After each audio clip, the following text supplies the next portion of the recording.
Pada gelombang keberapa kontrol ada pada jenderal-jenderalnya Pak Prabowo? Presiden Jokowi ini melakukan mutasi itu sampai dengan H-1 sebelum dia lengser. Panglima TNI juga tidak enjoy dengan keputusan-keputusan Presiden Jokowi yang menempatkan perwira tinggi yang masih sangat bau kencur itu menjadi Panglima Kodam. Sepupunya Jokowi, Putranto, Gatot yang menjadi Pangdam Patimura, kalau tidak digeser itu, Bung, menimbulkan kecemburuan yang tidak sehat di organisasi-organisasi militer. Akhirnya, dalam mutasi kali ini, keputusan itu dianulir. Itu yang tidak dipahami publik. Presiden harus bisa menguasai, bisa mengendalikan organisasi militer dan juga kepolisian. Tidak boleh kemudian orang-orang ini loyalitasnya ganda terhadap kepada presiden yang sekarang dan kepada presiden sebelumnya.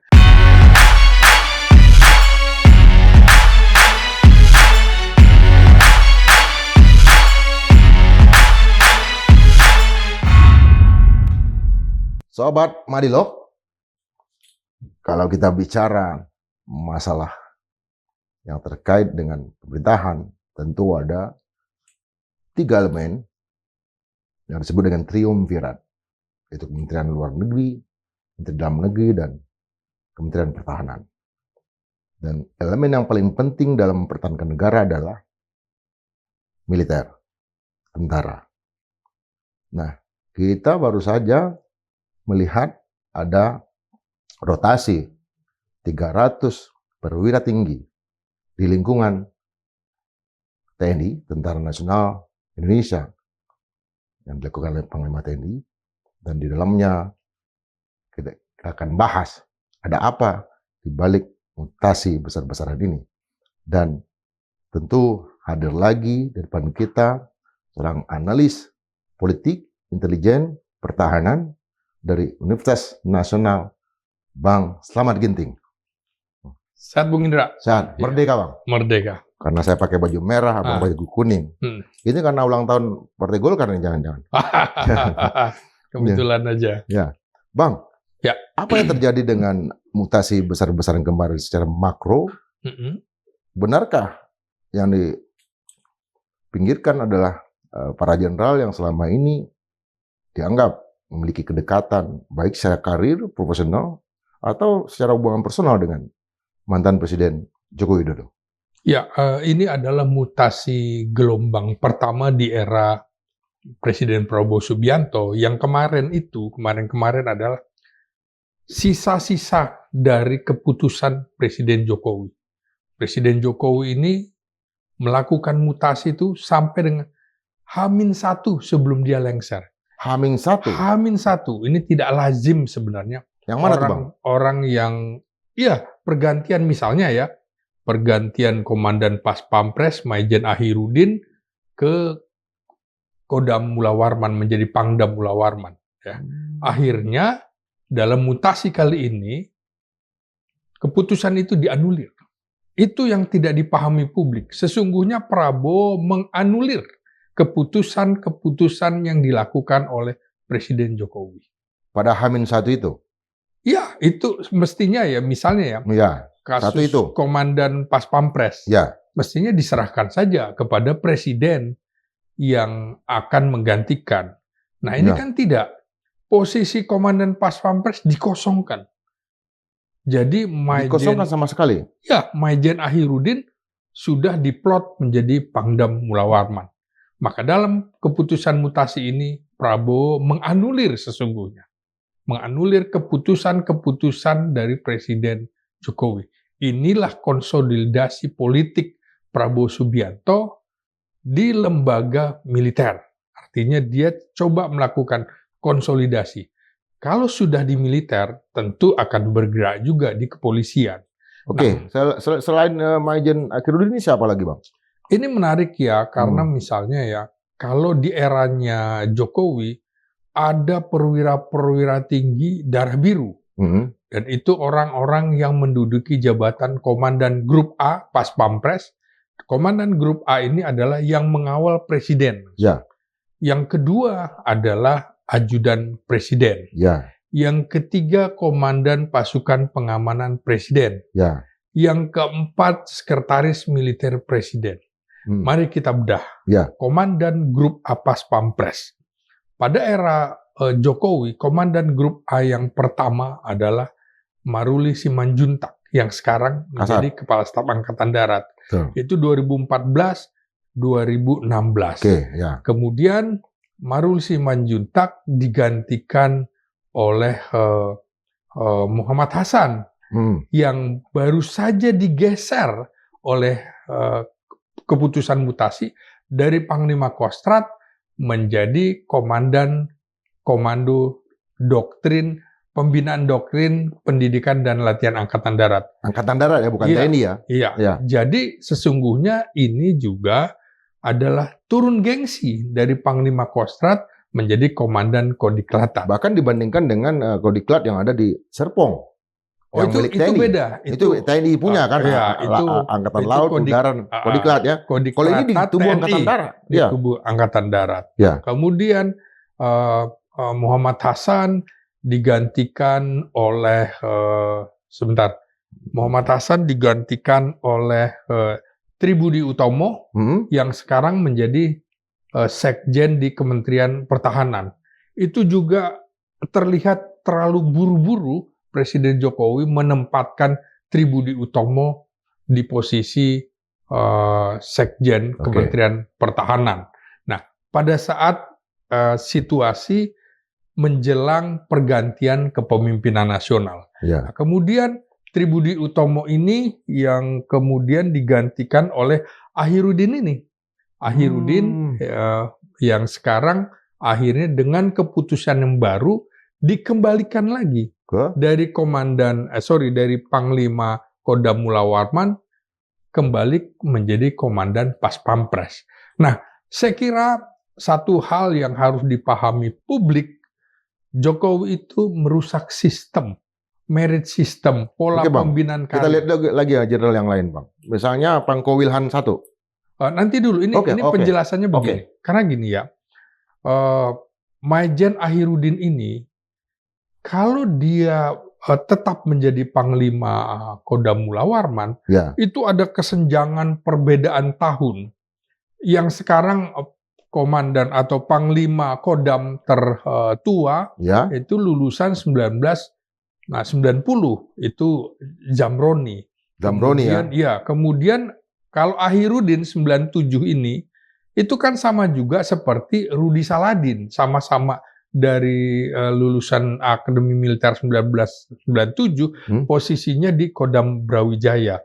Ini kecepatan sekali, Bung. Sebelumnya 92 ya? Iya, sebelumnya masih ada Pangdam Bukit Barisan Muhammad Hasan. Muhammad Hasan yang beda nih. Itu yang senior tahun 89. Yang mau pensiun kan? Muhammad Hasan yang jadi Sesmenko Polhukam. Iya, betul.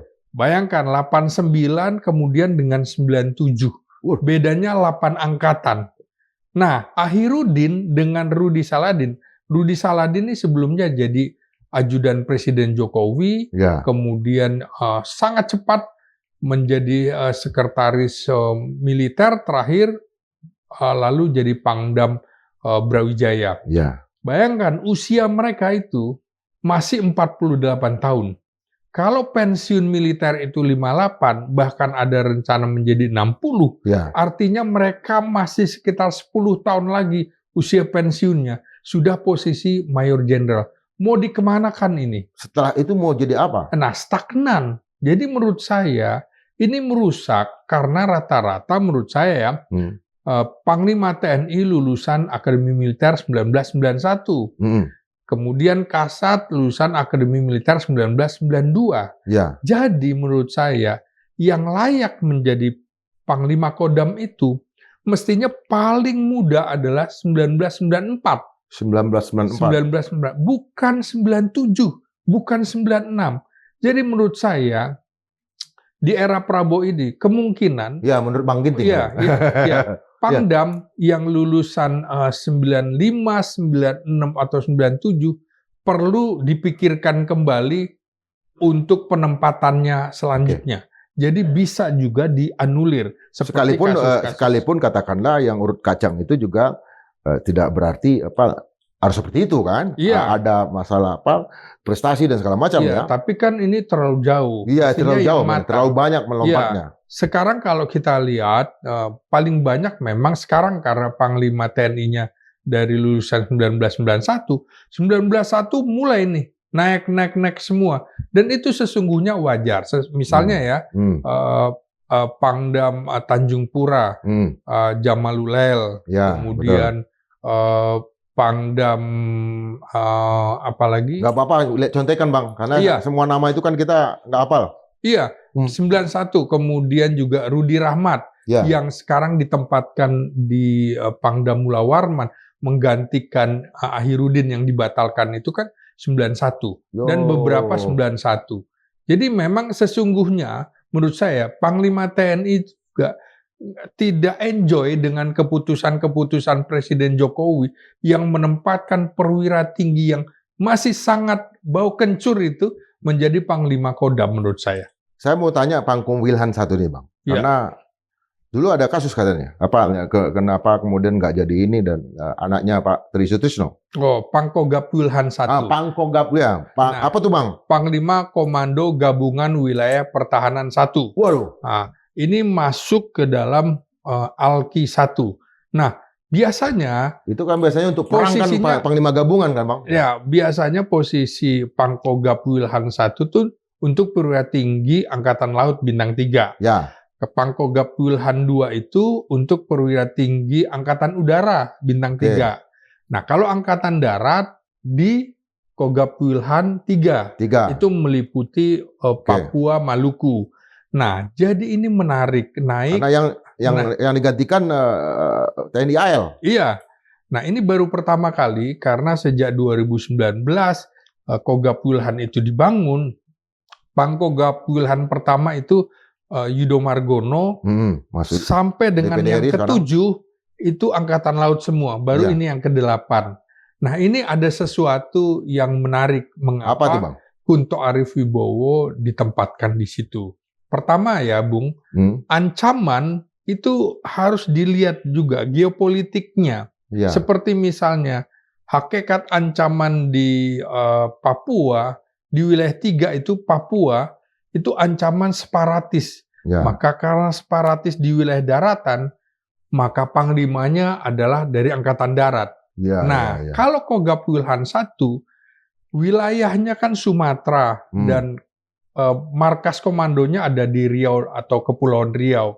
Ancamannya misalnya kekuatan militer Cina. Betul. Jadi menurut saya ini Lantamal 1, yang Lantamal 3 ya maksudnya. Ya, ini sementara saja. Sementara saja nantinya akan dikembalikan ke Angkatan Laut.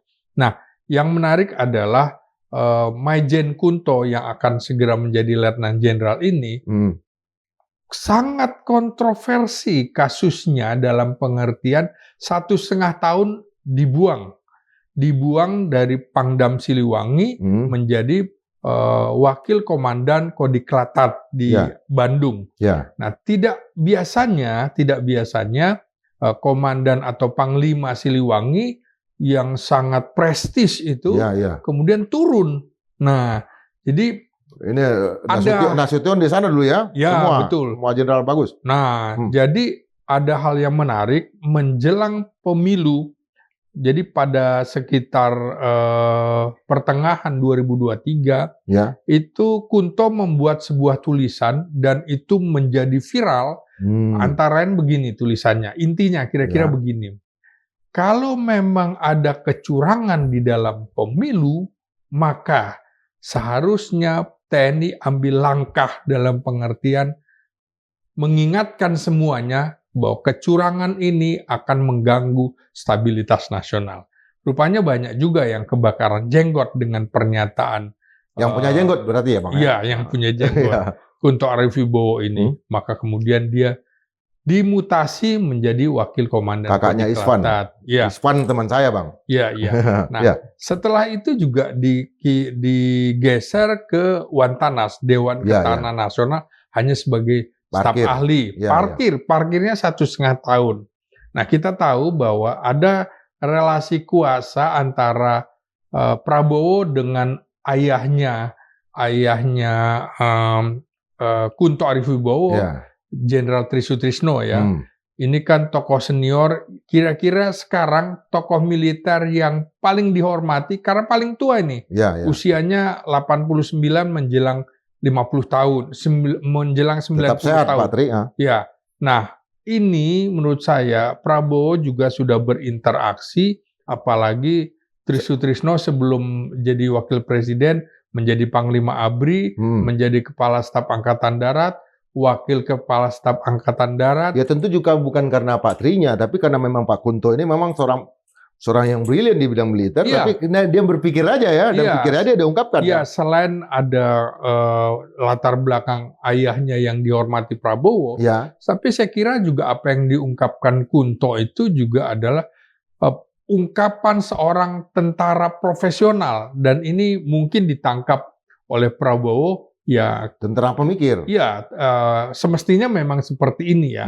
Nah, jadi menurut saya selain karena ada latar belakang ayahnya, tapi Kunto ini memang perwira profesional, berani dan segala macam, pernah menjadi danrem di sejumlah tempat, dan ini juga pemikirannya menarik dikaji para ilmuwan termasuk pengamat-pengamat militer.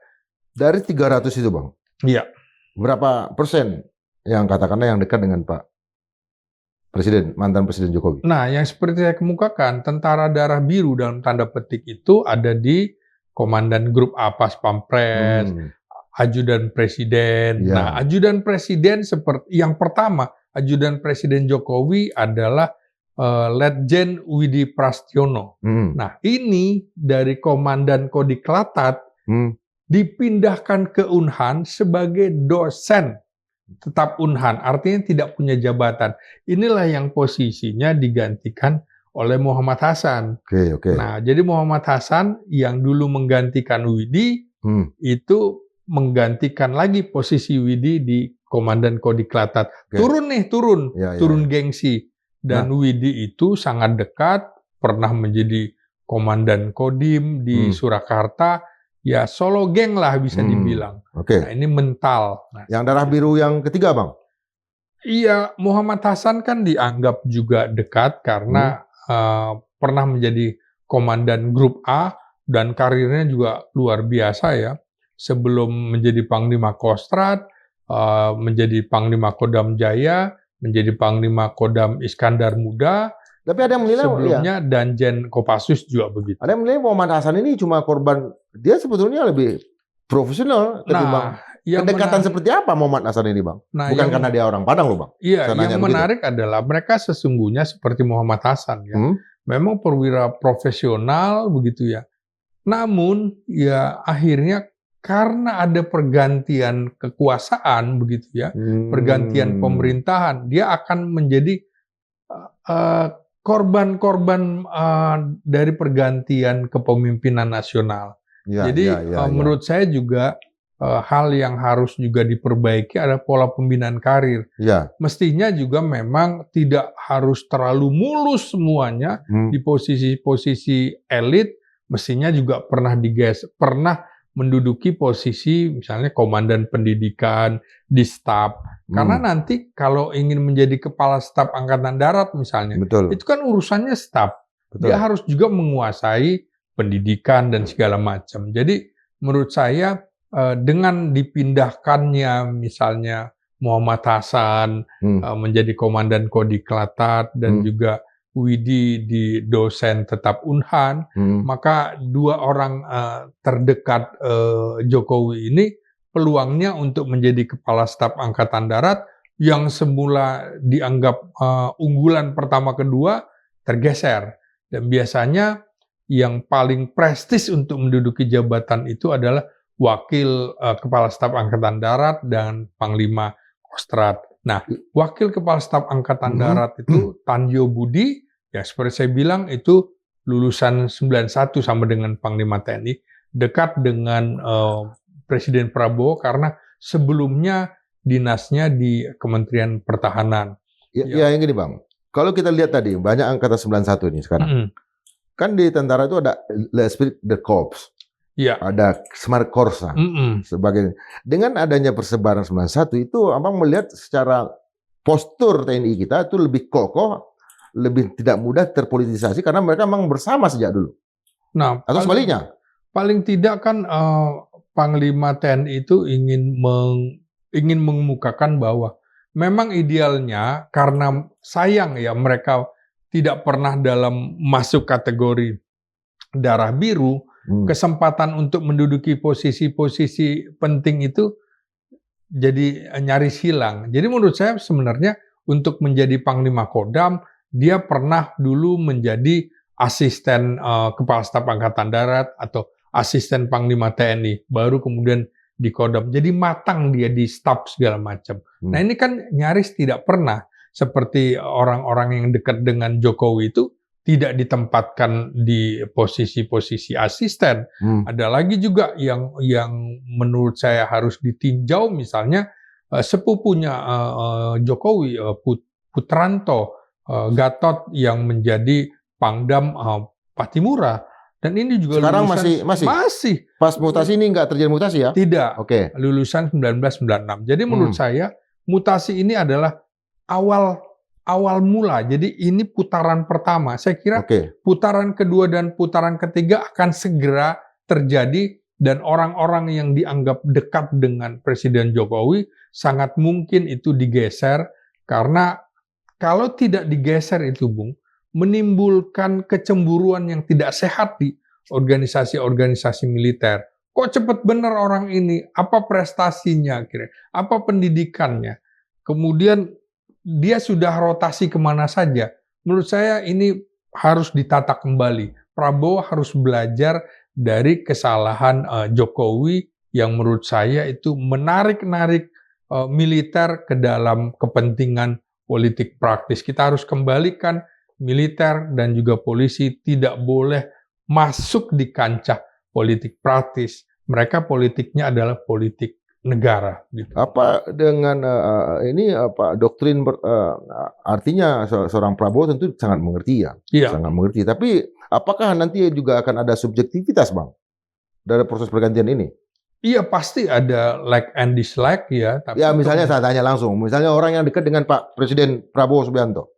Iya, boleh saja dekat dengan Presiden Jokowi, boleh dekat dengan Presiden Prabowo Subianto, tapi paling tidak dia harus melalui jenjang-jenjang yang kemudian bukan jalur cepat gitu ya.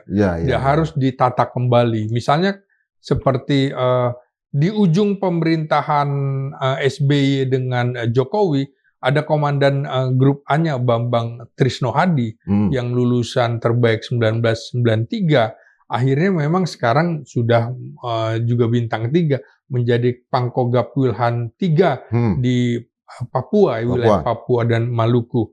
Ini walaupun pernah menjadi komandan grup A di ujung masa Jokowi, karirnya tidak moncer karena dianggap bahwa ini tidak berinteraksi langsung dengan Jokowi. Jadi menurut saya Prabowo punya kesempatan untuk menata kembali. Mereka yang karirnya masih cukup panjang, 8 tahun sampai 10 tahun, itu mestinya juga dirotasi ke lokasi-lokasi yang lain supaya dia lebih matang begitu. Ya, ketika saya ikut di Lemhanas, Bang, tahun 1995, Tarpatnas waktu itu di Cibubur, saya ditanya sama kolonel saya, menurut Anda siapa yang mau jadi bintang? Saya langsung jawab, Prabowo Subianto. Lalu para kolonel saya mengatakan, oh ada lagi yang lain, peraih Adi Makayasa, yaitu Pak Susilo Bambang Yudhoyono. Saya bilang, oh baru saya cari-cari. Yang saya mau tanya, apakah Adi Makayasa ini menjadi setongkat yang memang prestasi sejak masa taruna, sejak di Akademi Militer, itu menjadi pilihan sampai prestasi. Justru sebaliknya ini nggak jadi barometer. Justru kedekatan ini yang kedekatan secara personal kah atau prestasi sejak menjadi sejak dididik? Iya, Saya kira itu kan tahapan ketika dia lulus akademi Ya. militer, akademi angkatan laut, Ya. akademi angkatan udara maupun akademi kepolisian. Ya. Dalam perjalanan karirnya apakah dia juga akan selalu baik kan? Enggak. Ya, betul, Sama betul. dengan teman-teman kita ya. Ya. Hebat akademiknya ketika SMA, hebat secara akademik ketika kuliahnya. Kan dalam perjalanannya nggak gitu. Tapi yang dekat dosen biasanya nilainya nggak tinggi, Bang. Oh gitu ya.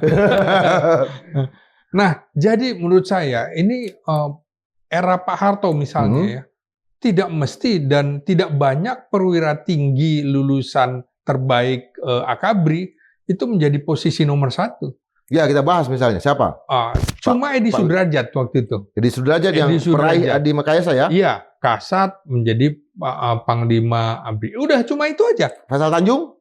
Oh bukan. Bukan. Bukan. Jadi sebelumnya juga Tri Sutisno bukan. Pak Tri bukan. Bukan. Nah, tapi paling tidak menurut saya itu salah satu yang diharapkan. Kira-kira ini mutiara, apakah kemudian akan tetap menjadi mutiara kan belum tentu betul, juga. Betul. Di dalam perjalanannya banyak juga yang lulusan akademi militer terbaik dalam perjalanannya terpleset, Bung. Banyak juga yang berhenti di jabatan kolonel, pensiun kolonel gitu. Kalau ada kasus, apa ya harus kita paksakan mereka harus menjadi bintang 3, bintang 4? Memang di era SBY, dia kelihatannya lebih ingin yang lulusan terbaik itu. Karena dia juga lulusan terbaik. Tapi dalam perjalanan karirnya kan tidak. Kan di pas era Pak Presiden Joko Widodo, ada juga seolah-olah bahwa militer adalah institusi yang sangat demokratis. Setelah panglimanya dari Angkatan Laut, nanti dari Angkatan Udara, nanti Angkatan Darat. Nah, dalam masa Presiden Prabowo, apakah akan seperti itu lagi atau memang prioritasnya berdasarkan kepentingan-kepentingan itu tadi? Ya, kalau saya melihatnya sebenarnya saya nggak sepakat dengan pola pergiliran. Di sejumlah negara juga awalnya ada pola pergiliran, tapi yang harus kita pahami adalah hakikat ancamannya, Bung. Kalau memang hakikat ancamannya laut, ya sudah, panglimanya dari Angkatan Laut.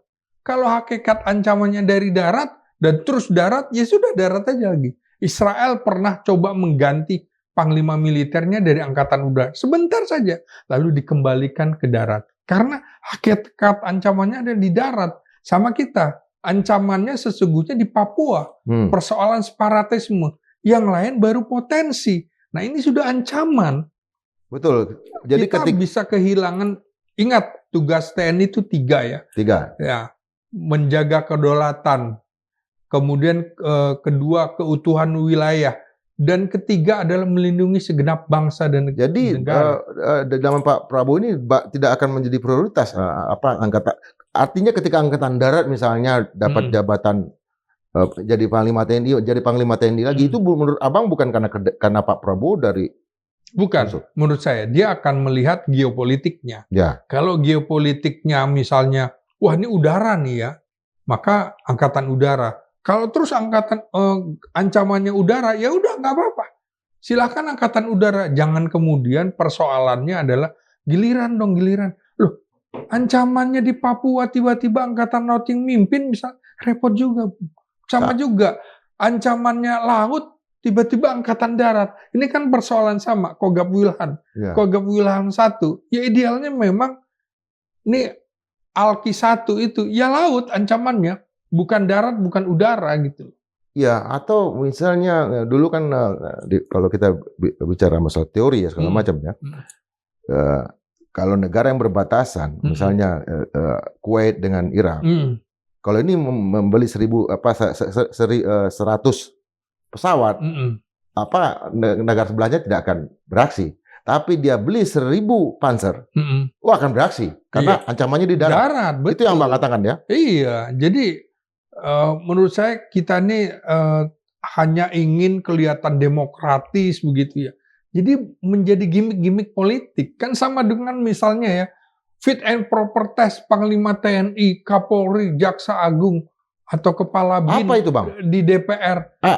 Dan nggak ada fit and proper test, yang ada fee dan property. Nah, gitu kan. Menurut saya ini. Itu menurut saya Abang harus dihilangkan itu. Betul, menurut saya harus dihilangkan. Hanya DPR hanya boleh menolak atau menerima.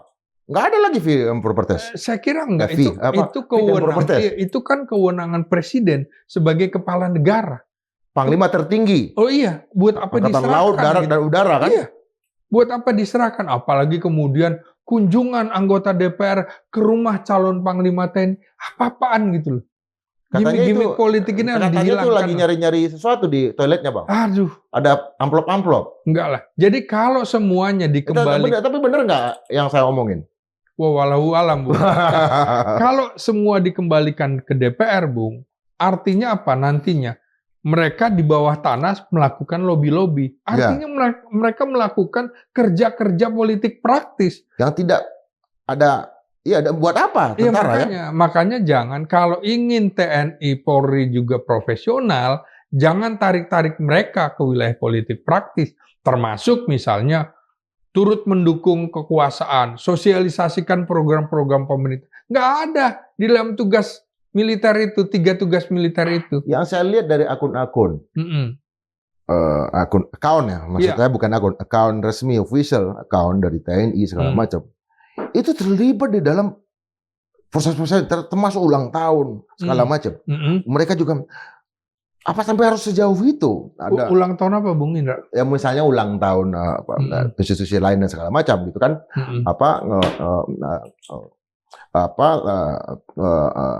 Dia juga sering beraksi, tapi juga memprogramkan yang lain, account official. Mestinya tidak seperti itu ya? Iya, karena di dalam operasi militer selain perang tuh nggak ada yang begitu-gitu, Bu. Membantu pemerintah, iya. Tapi bukan menyosialisasikan, bukan identik dengan pemerintah. Maka kemudian sesungguhnya mereka juga tidak perlu ikut dalam rapat kabinet. Bukan anggota kabinet. Harus dibedakan antara rapat kabinet dengan rapat negara. Nah, rapat kabinet, jadi TNI tidak boleh lagi, menurut Abang itu tidak perlu hadir dalam rapat-rapat kabinet? Iya, nggak perlu. Misalnya rapat negara, iya. Maka TNI, Polri, Jaksa Agung, ini aparatur negara dia, artinya bukan kita aparatur pemerintah. Artinya mata publik tidak itu? Iya, harus beda. Toh kita punya sekretaris negara, punya sekretaris kabinet. Buat apa mereka ikut gitu loh. Dia harus juga bisa membedakan. Presiden juga harus bisa membedakan posisinya sebagai apa? Kepala negara, kepala pemerintahan atau apa? Bukan juga dikait-kaitkan dengan ketua umum partai, jangan. Selama ini Abang lihat seperti apa? Nah, di era Pak Jokowi? Nah, makanya era Jokowi ini kan bias.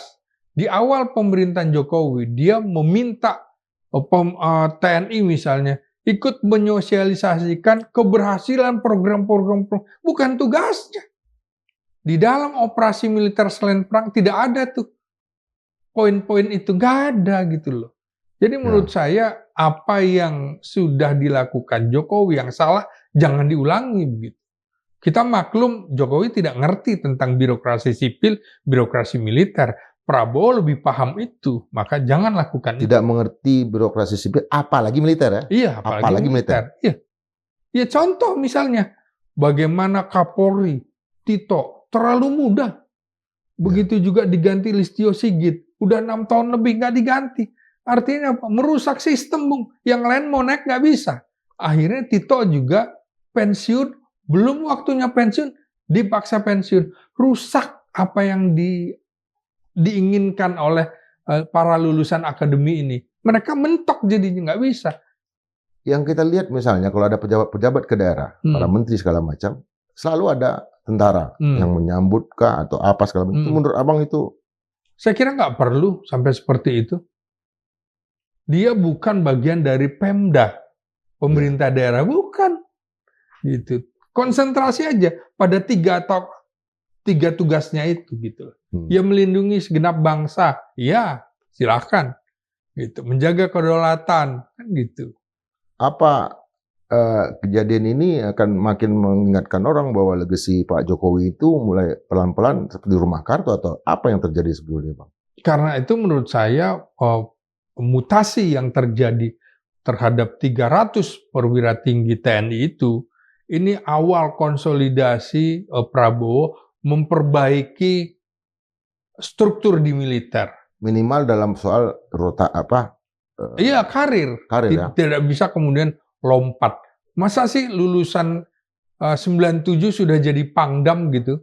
Maka itu dibatalkan kan oleh Prabowo. Ahirudin dikembalikan lagi menjadi komandan Pas Pampres. Memang belum waktunya. Tapi Rudi Saladin kan sudah duluan. Ini sebenarnya nggak sehat, Bung.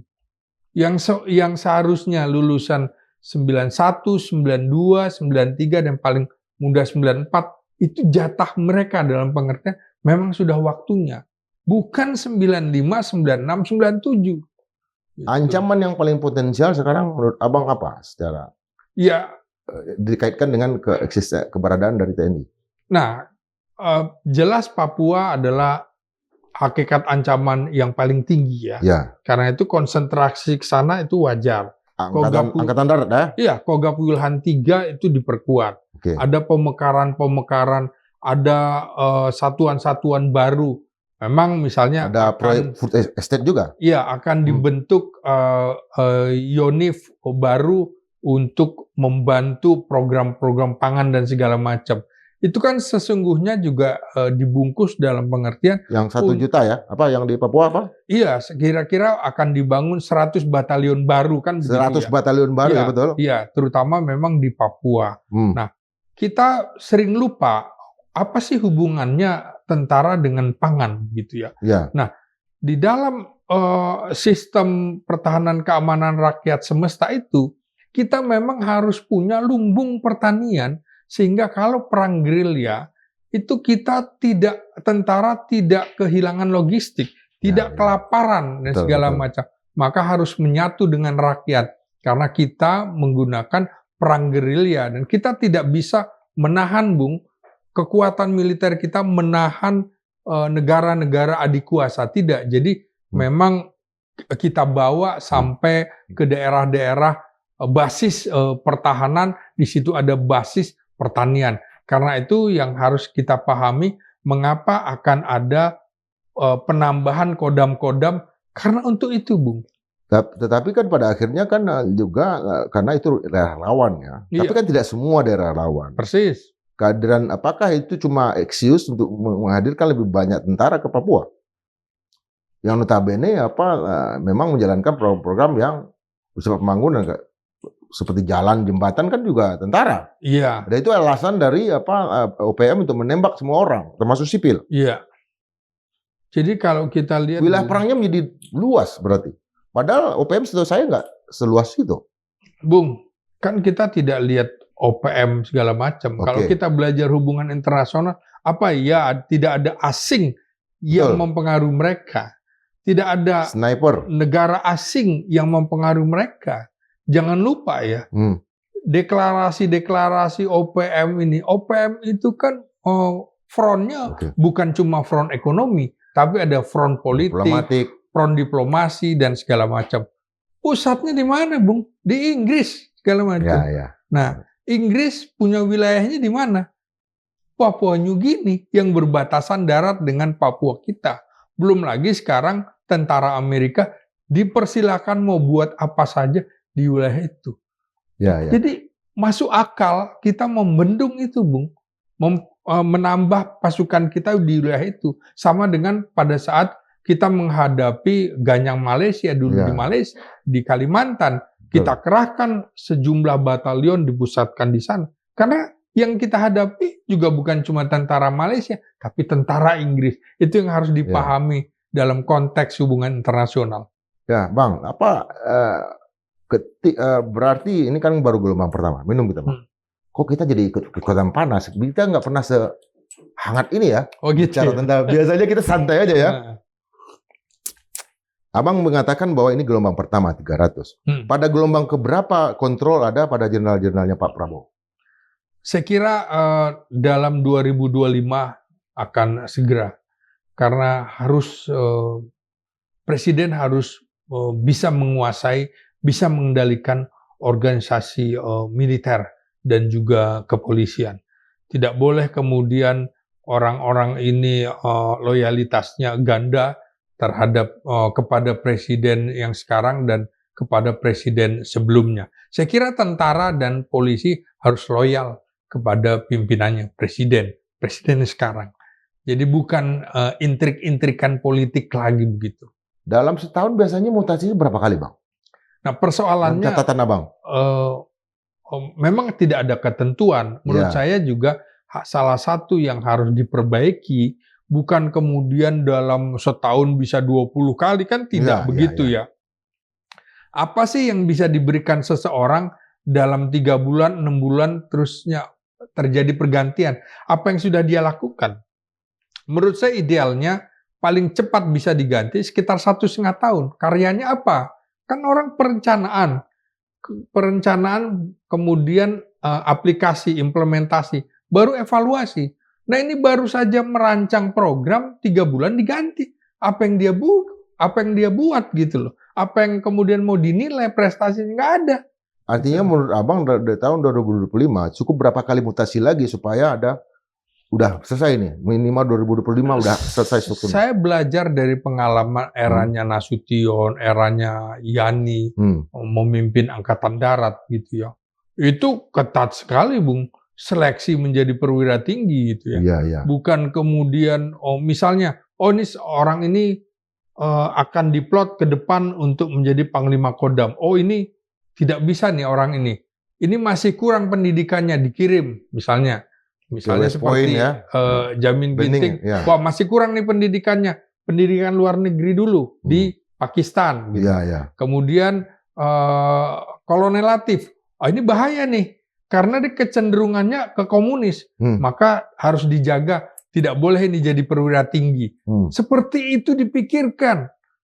Ini masih harus dirotasi ke jabatan-jabatan staf sebelum dia menduduki posisi Panglima Kodam dan lain-lain. Atau belum pernah melompat ke danau yang ada buayanya dari atas pesawat. Nah, harus masa kita dapat wing dulu ya, Bang? Iya, masa kita lebih buruk daripada era Jenderal Yani, Jenderal Nasution? Saya kira Angkatan Darat harus belajar banyak dari pengalaman Nasution menata organisasinya seperti itu. Kalau di Amerika, yang paling penting kan Secretary of the State kan, sekretaris negara itu kan Menteri Pertahanan. Lalu tentara itu punya yang namanya Pentagon. Di sana ada teknologi, di sana ada staf-staf juga dari sipil dan segala macam.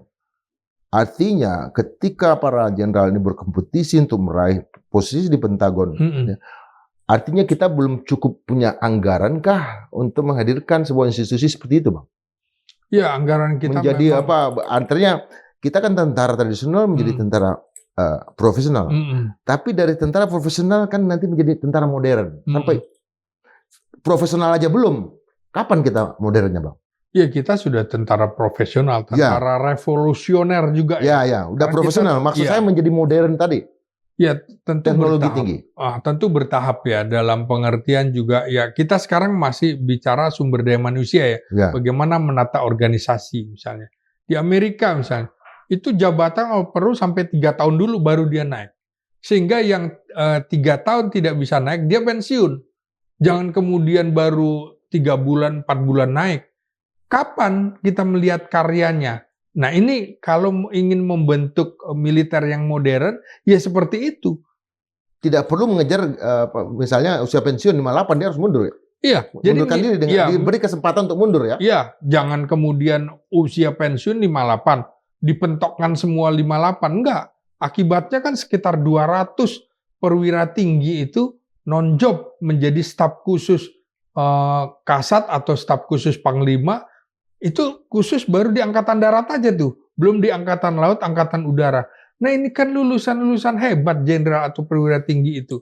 Menurut saya nggak boleh ada mereka tanpa jabatan. Nggak boleh tanpa meja di markas besar TNI. Loh iya. Nggak ada, berarti mereka nggak punya meja sama sekali? Nggak punya. Artinya kita yang membayar mereka, membayar dari pajak kita, kemudian ternyata mereka tidak diberdayakan. Jangan dipaksakan. Misalnya 3 tahun dia tidak naik jabatan atau tidak naik pangkat, ya sudah pensiun. Tidak perlu harus menunggu sampai 58 tahun supaya tidak terjadi posisi-posisi non-job kosong seperti itu. Ya, saya kan punya hubungan dengan beberapa jenderal ya. Ketika ada jabatan saya masuk ke ruangannya, tetapi ketika tidak ada jabatan, meja aja. ketemunya di gang. Iya. Apa di jalan apa Atau di jalan kantin. masuk di kantin. Bertemu seorang jenderal di kantin. Dalam posisi dia pernah punya jabatan Iya. itu, menurut Abang secara psikologis saya Iya. juga shock juga. Iya, iya. Akhirnya mereka berbicara politik. Ya tidak sehat kan? Ya nanti kita bicara masalah partai itu. Iya. Artinya bahkan pahlawan-pahlawan perang di Amerika sekalipun setelah dia berperang dia mencari pekerjaan sipil kan. Iya.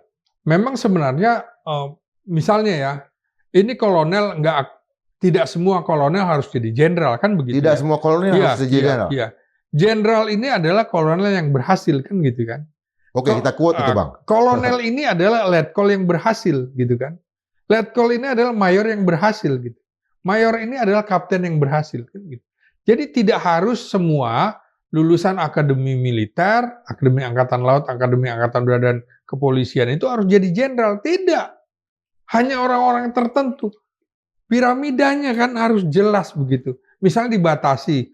Paling tinggi 10% yang menjadi jenderal. Oke. Maka selebihnya menjadi kolonel, menjadi letkol. Kolonel itu adalah pangkat tertinggi di korps. Kan begitu. Betul. Jadi bangga orang jadi kolonel semua. Nah sekarang ketika tidak menjadi jenderal, mereka kecewa nantinya. Nah itu akibatnya kalau semua dipaksakan untuk pensiun sampai 58. Ya sudah, kalau memang tidak bisa, Anda masih muda, Anda masih punya kesempatan untuk berkarir di luar. Ya, mau jadi pengusaha atau mau jadi apa, begitu kan. Karena kan orang yang mengatakan pecah bintang untuk jadi brigadier jenderal itu politik. Iya. Kolonel siapa yang tertinggi. Nah, prinsip politik ini berarti ini yang harus dipangkas. Berapa orang yang masuk ke sistem menjadi jenderal ini, Bang? Iya. Artinya kalau kita mau menyiapkan pensiun tentu ada anggaran lagi. Iya. Seberapa banyak kompensasi yang kita harus siapkan? Artinya ada usia 8 tahun atau berapa tahun itu untuk katakanlah pensiun dini. Ya, jadi memang usia maksimal pensiun 58. Oke. Usia maksimal. Jadi yang tidak maksimal nggak apa-apa juga. 50 pensiun nggak apa-apa juga. Misalnya dari mulai 48 sampai 58. Ya itu maksud saya. Ya sudah, kan bisa aja. Usia 50 masih produktif. Jangan kemudian dipaksakan terus, kemudian sudah tua nggak bisa apa-apa. Lebih baik kan kita sekarang sedang membangun sistem bagaimana program pemerintah membangun kanal-kanal pangan. Ya. Dia punya kemampuan itu, ya sudah, pensiun dini saja diserahkan ke wilayah-wilayah di mana dia memahami. Menjadi engineer ya, kontraktor istilahnya, iya. istilah film Hollywoodnya ya. Sama dengan itu tadi, kan sebenarnya dari sisi psikotes, orang ini cocoknya jalurnya komandan. Ya sudah, ya dia posisinya itu. Ini jalurnya staf, jangan staf jadi komandan jadi staf. Jalurnya kelihatan. Ini dia menguasai di bidang intelijen. Ya udah intelijen gitu. Bukan kemudian intelijen menjadi pimpinan tertinggi, agak repot itu. Masalahnya kan dulu Bang, waktu Orde Baru, ketika seorang jenderal nggak bisa pensiun segala macam, ada satu posisi yang sangat strategis, tapi dianggap juga tempat buangan, nah itu duta besar. Nah masalah sekarang duta besar itu sekarang udah diisi oleh sipil dari macam-macam dan dari orang sipil, orang-orang partai dan dari macam-macam. Apakah juga Abang melihat itu satu potensi yang bisa digali lagi? Itu yang salah, yang dalam tanda kutip, yang masih ada yang baik dari Orde Baru. Bung, saya perhatikan beberapa atase negara-negara asing yang ada di Indonesia. Misalnya, saya nggak sebutkan dari negara mana, atase ekonomi. Sesungguhnya dia adalah orang militer. Itu gitu maksud saya. Ya, artinya apa? Supaya tidak dipantau oleh negara, misalnya tidak dipantau oleh negara Indonesia. Padahal dia background-nya adalah militer. Kan sesungguhnya dubes, atase ini adalah kerja-kerja intelijen. Iya, konjen. Iya, kerja-kerja intelijen gitu. Beda kalau waktu eranya Pak Harto memang kondisinya kita sedang perang dingin, situasinya semuanya diisi. Iya, semuanya diisi oleh tentara. Iya, karena ada pertarungan antara liberalis dengan komunis, kita jaga itu. Pak Harto juga pernah jadi atase militer di Yugoslavia misalnya. Itu kan juga penempatan yang dilakukan oleh Presiden Soekarno atau Jenderal Nasution untuk menempatkan orang supaya lebih matang gitu. Sekarang bahkan ATC ekonomi, ATC pendidikan, ATC apa bisa dimasukin oleh dengan Bisa, latar belakang bisa. bahwa Iya, latar belakang tentara ini kan macam-macam. iya. Tapi kan Ada memang kawan saya yang jadi apa, nggak perlu brigjen, dibuka. tapi dia dokter. Iya, Ya, iya. Nggak perlu dibuka background-nya gitu. Jangan. ya. Kadang-kadang orang minta terbuka gitu. Minta terbuka, tapi terbuka yang telanjang. Menurut saya terbuka juga nggak perlu harus telanjang untuk kepentingan bangsa dan negara. Karena yang lain ini udah menempatkan tentaranya di Oh sini dan iya. kita anggap itu sipil. Padahal Iya. mereka acara teknologi segala macam ya Nah, Bang. coba aja perhatikan Hmm. dubes-dubes negara asing begitu ya. Sebelum di Indonesia dia dubes di negara mana? Nah, kita harus pelajari itu kan. Oh, berarti dia dari negara ini, oh dia punya pesan khusus. Kenapa ditempatkan di Indonesia? Siapa atase militer? Siapa atase pertahanan? Kita juga harus lihat background-backgroundnya. Seperti Jepang dulu. Atase pertahanan Jepang di Amerika, di Hawaii. Itulah yang kemudian memberikan kode serbu Port Harbor di Hawaii. Kan begitu.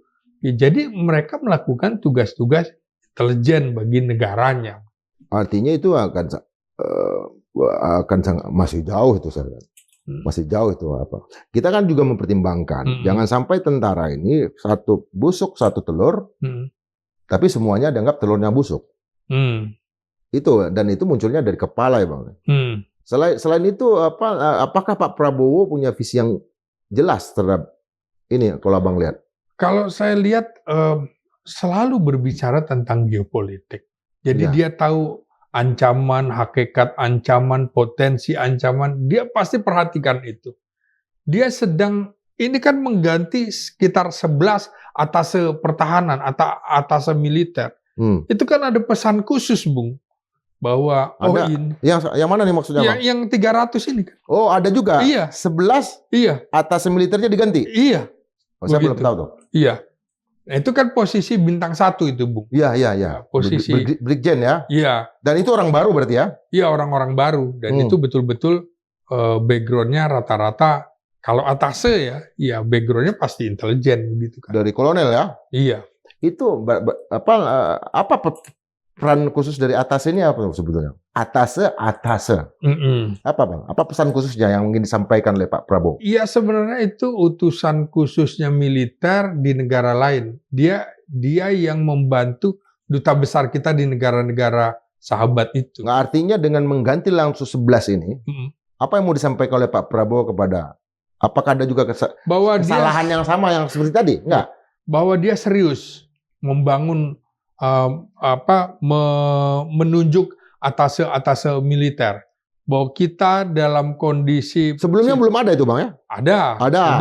Oh, tapi diganti. Dengan pergantian ini saya kira kan menarik bahwa dia concern juga nih terhadap hal-hal itu. Biasanya jarang sekali pergantian itu sampai sebanyak ini, 11 atase militer gitu. Biasanya jarang Bang. Abang bisa cerita itu? Iya. Sebelum-sebelumnya? Ya memang ada, tapi tidak sebanyak ini. Ya. Karena itu berarti langsung seperti menggelar sebuah armada perang di luar ya. 11. Artinya apakah atase sebelumnya kurang layak atau bagaimana menurut Abang? Atau ada masalah skala prioritas? Saya kira berdasarkan skala prioritas. Jadi atase militer itu memang orang-orang hebat ya. Seperti misalnya Bung, para pahlawan revolusi kita 1965 itu rata-rata mereka pernah menjadi atase militer. Jadi tahu itu. Makanya kemudian mereka termasuk yang diincar oleh komunis karena dianggap memiliki kedekatan dengan negara-negara di mana mereka pernah bersekolah, di mana mereka pernah menjadi atase militer. Ya seperti yang Letjen Yunus Yosfiah kan pernah jadi atase militer juga kan? Oh, nggak pernah kebetulan. Dia orang asli komando. Harus komando? Oh, jadi kalau perjalanan ke luar negeri aja pergi? Iya. Nanti Pak Yunus, mohon maaf, nanti kita akan undang. Terakhir Bang, apa pesan Abang yang paling penting buat para jenderal yang diganti ini? Kita kan tadi menyebut ada kedekatan dengan Pak Jokowi itu. Apa pesan Abang yang diganti? Buat yang diganti nih Bang? Iya, saya kira mereka harus menyadari bahwa selama ini karir mereka terlalu melejit dan itu juga mengganggu pola pembinaan karir. Dan karena itu mereka juga harus menyadari bahwa banyak senior-senior yang juga layak untuk menduduki posisi itu. Jadi parkir mereka itu harus disadari bahwa ini untuk kepentingan organisasi militer agar lebih baik. Jangan kecewa karena mereka diparkir itu, mereka bukan dibuang, tapi untuk melengkapi jabatan-jabatan kelengkapan mereka, terutama di wilayah jabatan perwira tinggi. Jadi harus tidak boleh ada lagi istilah sebenarnya tentara darah biru yang mereka lah yang paling layak menduduki jabatan-jabatan di elit militer. Itu harus kita penggal. Biarlah kompetisi berjalan dengan Biar baik. darahnya semua merah, Bang ya. Iya, darah ada kita lagi, Bro. merah semua. Kira-kira gitu, Bung Indra. Terima kasih. Sobat Madilog, ketika saya menjadi aktivis mahasiswa, saya dekat sekali dengan Pak Pangdam Jaya Hendro Priyono. Kalau mau aksi, termasuk aksi tanggal 15 Agustus 1995 waktu itu malam-malam, Bang Hendro cuma berpesan, Indra, kamu jangan lawan pasukan saya, prajurit-prajurit yang di lapangan, karena latihan tiap hari itu adalah berkelahi. Kamu kalau menghadaplah sama perwiranya, komandannya, karena itu yang berpikir. Jadi kalau kita punya tentara dengan struktur yang berbelok-belok seperti ini, kita tidak akan mendapatkan perwira yang disiplin juga, tetapi juga bernalar. Tetap berpikir merdeka 100%. Sampai jumpa dengan episode Ginting berikutnya. Salam. Salam.